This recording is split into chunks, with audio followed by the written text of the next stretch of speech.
Friends, super കൺമണി സീരിയലിൻ്റെ കിട്ടിലും promo വിശേഷങ്ങളിലേക്ക് എല്ലാ കൂട്ടുകാർക്കും സ്വാഗതം. അങ്ങനെ തന്നെ അമ്മായിമാരറിയാട്ടോ ചെയ്യുന്നത് കൺമണിയെ ഈ കമ്പനിയിൽ നിന്ന് ഒഴിവാക്കി അവൾ ഇനി വരില്ല എന്നൊക്കെ. കൺമണിയെ ആര് വിളിച്ചിട്ടും കൺമണിയാണെങ്കിൽ ഫോൺ എടുക്കുന്നില്ല എന്ന് പറഞ്ഞിട്ട് ഭയങ്കര വലിയൊരു ചർച്ച നടക്കുകയാണ്. കാരണം കൺമണി ഫോൺ എടുക്കുന്നില്ല, കാരണം ക്രഷ് വിളിച്ചു, അതുപോലെ തന്നെ എല്ലാവരും വിളിച്ചു, അച്ഛൻ വിളിച്ചിട്ടും അവൾക്ക് ഫോൺ എടുക്കുന്നില്ല. എന്തൊരു പ്രശ്നം കൺമണിക്ക് പറ്റിയിട്ടുണ്ട്. അതുകൊണ്ട് തന്നെ അച്ഛൻ വന്നിട്ട് കൺമണിയുടെ കാര്യം അറിയാൻ വേണ്ടി ധനലക്ഷ്മിയോട് പറയുന്നുണ്ട്, എൻ്റെ മോൾ എവിടെ, വിളിച്ചിട്ട് അവൾക്ക് കിട്ടുന്നില്ല, നീ അവളെ എന്ത് ചെയ്തുടി എന്ന് ചോദിക്കുന്നുണ്ട്. അവൾക്ക് ഈ കഷ്ടങ്ങളൊക്കെ വരാൻ കാരണം നീ ഒരുത്തിയല്ലടി എന്ന രീതിയിലൊക്കെ പറയുന്നുണ്ട്. അപ്പോഴത്തേനും ധനലക്ഷ്മി തിരിച്ച് പറയുന്നുണ്ട്, ഞാൻ തന്നെയാണ് നിങ്ങളുടെ മകളെ ഇങ്ങനൊരു അവസ്ഥയിലാക്കിയത്, അവൾ ഇനിയും നരകിക്കണം എന്നൊക്കെ പറയുന്നുണ്ട്. നീ എൻ്റെ മകളെക്കുറിച്ച് എന്തടി പറഞ്ഞു എന്ന് പറഞ്ഞിട്ട് ധനലക്ഷ്മിയുടെ മുഖത്ത് ആഞ്ഞടിക്കുന്നുണ്ട് കേട്ടോ കൺമണിയുടെ അച്ഛൻ. അപ്പോഴത്തേനാണ് ധനലക്ഷ്മി ഇതുവരെയായിട്ടും അമ്മായി അച്ഛൻ്റെ ഇങ്ങനെ ഒരു മുഖം കണ്ടിട്ടില്ല. ധനലക്ഷ്മി ഇത്തിരി പേടിക്കുന്നുണ്ട്. പിന്നെ കത്തി കാണിച്ച് നിന്ന് ഇപ്പം ഞാൻ തീർക്കുടി എന്നൊക്കെ പറയുന്നുണ്ട്. ധനലക്ഷ്മി എന്നൊന്നും ചെയ്യല്ലേ എന്ന് പറഞ്ഞിട്ട് നിൽക്കുന്നത്.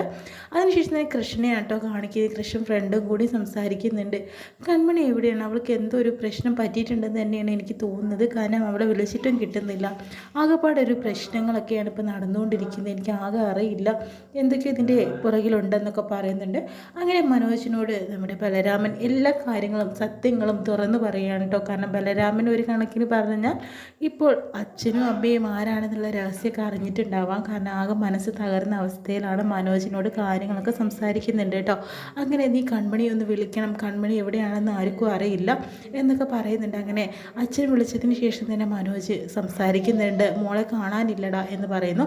അങ്ങനെ എല്ലാ സത്യങ്ങളും അറിഞ്ഞ് മനോജിനാണെങ്കിൽ ആകെ താങ്ങാൻ പറ്റാണ്ടായി. കാരണം എവിടെ അവൾ എവിടെ, അങ്ങനെ തന്നെ കൺമണീനെ അന്വേഷിച്ച് ഇറങ്ങാട്ടോ എല്ലാവരും. അതിനുശേഷമായിട്ട് കാണിക്കുന്നത് മാനസിയാണ്. മാനസിക്കും എല്ലാം തകിടം മറിഞ്ഞിരിക്കുകയാണ്. കാരണം ഡൽഹി പ്രോജക്റ്റിന് വേണ്ടി മാനസിക്ക് ഒരു ഡിസൈൻ വരച്ചു കൊടുത്തത് കൺമണി തന്നെയാണ്. അങ്ങനെ കൺമണിയെ എല്ലാവരും കൂടി ഗഡിയിൽ ഒരുക്കിയാലും പക്ഷേ മാനസി അതിൽ പെടുക കേട്ടോ ചെയ്യുന്നത്. പിന്നെ ക്രഷ് ആണെങ്കിലോ കൺമണിയെ എത്രയും പെട്ടെന്ന് കണ്ടുപിടിക്കണം എന്നൊരു ഉദ്ദേശത്തോടു കൂടി നടക്കണം. അവളെ അങ്ങനെ ഞാൻ വിട്ടുകൊടുക്കില്ല എന്നൊക്കെ പറയുന്നുണ്ട്. ഇത്രയും കാണിച്ചുകൊണ്ടാണ് ഇന്നത്തെ പ്രമോ വിശേഷം കഴിയുന്നത്.